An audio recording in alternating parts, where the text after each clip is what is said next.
மகாபெரிவாச்சரணம். ஸ்ரீ லலிதா ரகசிய சகஸ்ரநாமத்தில் வாக்தேவதைகள் அம்பிகையின் நாமங்களாகச் சொல்லி அவள் யோகினி ரூபமாக நம் சரீரத்தில் ஆதார சக்கரங்களில் இருக்கிறாள் என்று சொல்லி சகஸ்ராரத்தில் இருக்கக்கூடிய யோகினியை சொல்லிக் கொண்டு வருகிறார்கள்.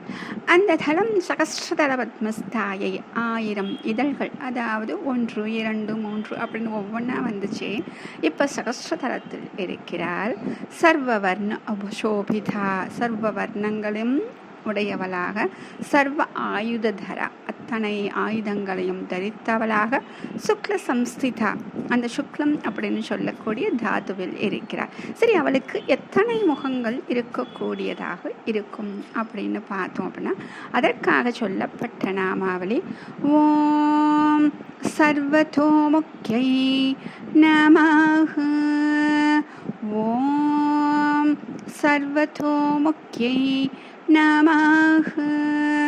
அதாவது சர்வதோமுகி, அதாவது முகம் சொல்லிட்டோம், எல்லா திசைகளிலும் முகங்களை உடையவளாக இருக்கிறாள். இப்போ முதல்ல ஒவ்வொரு யோகினியாக பார்க்கும்பொழுது சரியாக கடைசியாக 6வது யோகினின்னு பார்த்துட்டு 6 முகம் அப்படின்னு சொன்னோம் இல்லையா.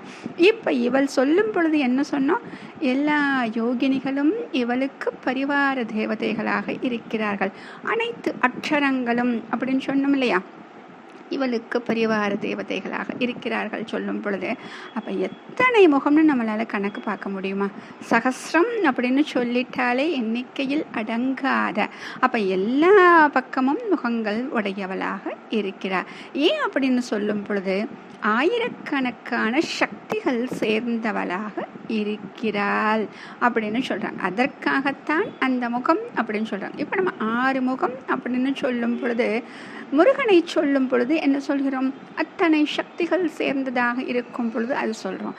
இப்போ இவளுக்கு ஆயிரக்கணக்கான சக்திகள் சேர்ந்தவளாக இருக்கும் பொழுது இவளுக்கு சர்வதோமுகி என்று பெயர் உள்ளவளாக இருக்கிறாள். அப்போ எல்லா திசைகளும் இருக்கிறாள் என்றால் இப்போ கொஞ்சம் கொஞ்சமாக நம்ம அந்த பிரம்மம், பரம்பொருள் அதெல்லாம் சொல்லதனுடைய அர்த்தத்தை நாம் உணரக்கூடியவர்களாக இருக்கிறோம். ஏன் அப்படின்னா அது நிர்குணமாக உடையது அப்படின்னு நம்ம சொன்னோம்.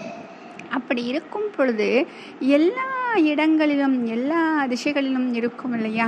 அப்போ எந்த திசையில் நாம் நினைத்து அவளை வணங்கினாலும் அங்கே அவள் நமக்கு காட்சி தரக்கூடியவளாக இருக்கிறாள். இந்த திசை அந்த திசைன்னு கிடையாது, எந்த ரூபத்தில் தான் இருக்க வேண்டும் என்று கிடையாது. எந்த ரூபத்தில் அவளை பார்த்தாலும் அவளாகத்தான் தெரிவாள். அப்போ பார்க்கும் பொருள் எல்லாம் அவளாக இருக்கிறாள்.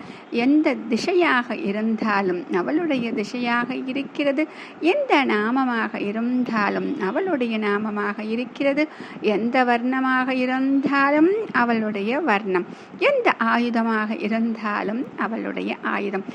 அத்தனையும் அவளாக இருக்கிறாள் என்றால் அப்போ இப்போ நம்மளுக்கு எவ்வளவு பெரிய தத்துவத்தை ஒரு சிறு நாமாவளிக்குள் அடக்கிவிட்டார்கள் என்று பார்க்க தோன்றுகிறது. ஏன் அப்படின்னா வசின்யாதி தேவதைகள் அப்படின்னு சொல்லக்கூடிய அந்த வாக்தேவதைகளுக்கே அந்த வாக்கின் சக்தியாக இருக்கக்கூடியவள் அந்த அம்பிகை தானே. அப்போ அந்த அம்பிகையை சொல்லக்கூடிய ஒவ்வொரு எழுத்தும் ஒவ்வொரு வார்த்தையும் எத்தனை தத்துவங்கள் நிறைந்ததாக இருக்கும் இல்லையா. அதுதான் இந்த லலிதா சகஸ்ரநாமத்துக்கே இருக்கக்கூடிய பெருமை. ஒன்று நினைத்து பார்த்தால் அது, மற்றொன்றாக நினைத்து பார்த்தால் மற்றொன்று. நாம் எதை நினைத்து கேட்கிறோமோ அதுவாகவே நமக்கு கேட்கும். ஆக நம்முடைய நினைவுதான் அவளாக இருக்கிறாள். அப்போ அந்த நினைவே அவளாக இருக்கும் பொழுது அப்போ பார்க்கும் விஷயங்கள் எல்லாமே, நம் கண்களுக்கு தெரியக்கூடிய காட்சிகள் எல்லாமே அவளாகத்தானே இருப்பாள். ஆக அந்த ஆழ்ந்த அர்த்தத்தை தரக்கூடியதுதான் இந்த சர்வதோமுகி. மகாபெரியவா சரணம்.